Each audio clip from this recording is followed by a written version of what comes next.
שלום, תודה שהצטרפתם אלינו לעוד סרטון הסבר. היום אני אסביר איך מחשבים תת רשתות, שזה בעצם סאבנטס, לפי סימון CIDR, Classless Interdomain Routing, שזה בעברית ניתוב ללא מחלקות. אז בעצם אנחנו יודעים שברשתות שלנו יש לנו בעצם חלק של רשת וחלק של הוסט. במקרה הזה יש לנו בעצם תת רשת מסוימת, זה נקרא קלאס C, זה בעצם /24. אנחנו עכשיו מדברים ב/24 שזה שווה ערך לזה. אנחנו יודעים ש255, זאת אומרת 255, זה בעצם כל הטבלה שלנו מלאה.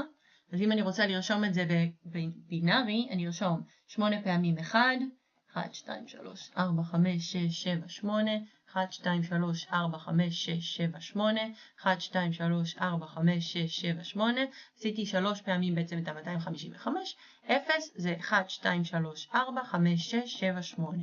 זאת אומרת שאנחנו עכשיו תרגמנו את העמודה הזאת לעמודה הזאת לבינארי.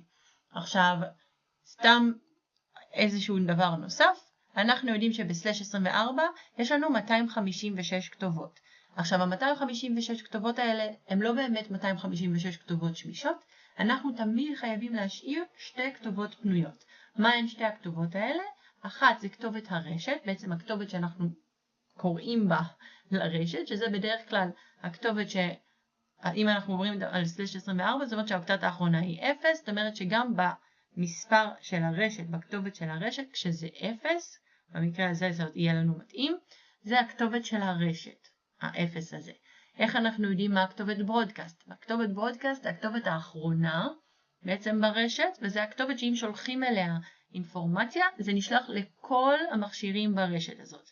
אז הכתובת IDNet היא בעצם כשהכל מאופס, כשכל מה שהוא לא אחדים הוא מאופס, והכתובת בעצם של הברודקאסט זה שהכל אחדים. זאת אומרת שכל מה שהוא 0 הוא 1. זאת אומרת שאם אנחנו מדברים על הכתובת של 192, 168, 0, 0, שאנחנו רואים שזה ה-net ID, אז אנחנו ניקח את 192, 168, 0, 255, בעצם אנחנו הפכנו את כל האפסים ל-1, ואנחנו קוראים לזה ברודקאסט.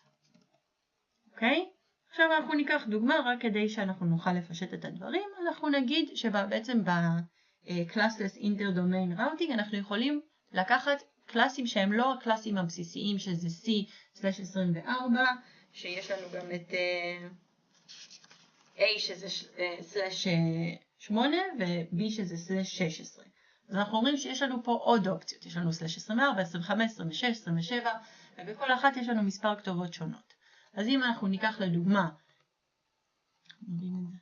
/26, אוקיי? זאת אומרת שיש לנו את הכתובת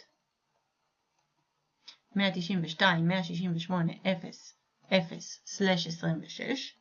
אנחנו רוצים קודם כל לראות איך זה נראה בעצם בסאבנט מסק, אז אנחנו יודעים שיש לנו כאן 8 אחדים, 2, 3, 4, 5, 6, 7, 8, 1, 2, 3, 4, 5, 6, 7, 8, 1, 2, 3, 4, 5, 6, 7, 8, ועוד 2 בגלל שאנחנו עוברים כבר לאוקטטה האחרונה, 1, זה 3, 4, 5, 6, 7, 8, אוקיי? אז עכשיו אנחנו רוצים לדעת מה ה-net ID שלנו, אוקיי? עכשיו אנחנו רואים שיש לנו פה שני אחדים, 1, 1, 0, 0, 0, 0, 0, 0, אוקיי? אז אנחנו רוצים לחשב את ה-net ID, אז אנחנו אומרים ש128 ועוד 64 זה בעצם 192, אוקיי? 8, 0, 92, זה ה-net ID. ועכשיו איך אני יודעת מה הברודקאסט? אז אנחנו בעצם הופכים את כל האפסים ל-1, 192, 168, 0, 255. אוקיי? אז כבר יש לנו את ה-net ID, יש לנו את הברודקאסט, זה אומר שב/26 יש לנו 64 כתובות, אבל פחות השתיים האלה, 62 כתובות. עכשיו אני רוצה להוסיף ולהרחיב על עוד דבר. לפעמים ישאלו במבחן בעצם של ה-CCNA, אני רוצה חלוקה למספר רשתות שבגודל זהה. זאת אומרת, אני רוצה שיהיו לי רשתות בגדלים זהים בחברה. ואז בעצם אנחנו עושים את זה בצורה מאוד מאוד קלה. אנחנו לוקחים את האפסים, בעצם את החלק של ההוסט, ואנחנו מתחילים הפעם משמאל.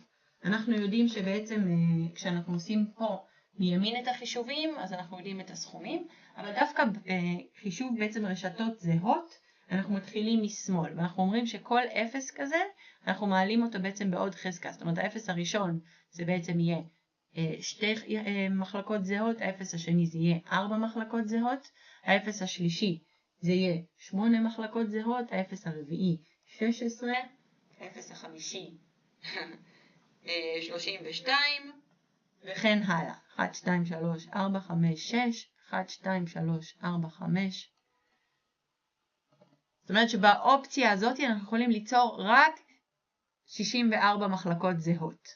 זה ככה יכול לשאול אתכם, ככל שהחלק של ההוסט יותר גדול, אנחנו יכולים ליצור יותר מחלקות, יותר תת רשתות זהות. מקווה שזה קצת עזר לכם, ואם אהבתם תעשו לייק ותעקבו. שיהיה המשך יום טוב.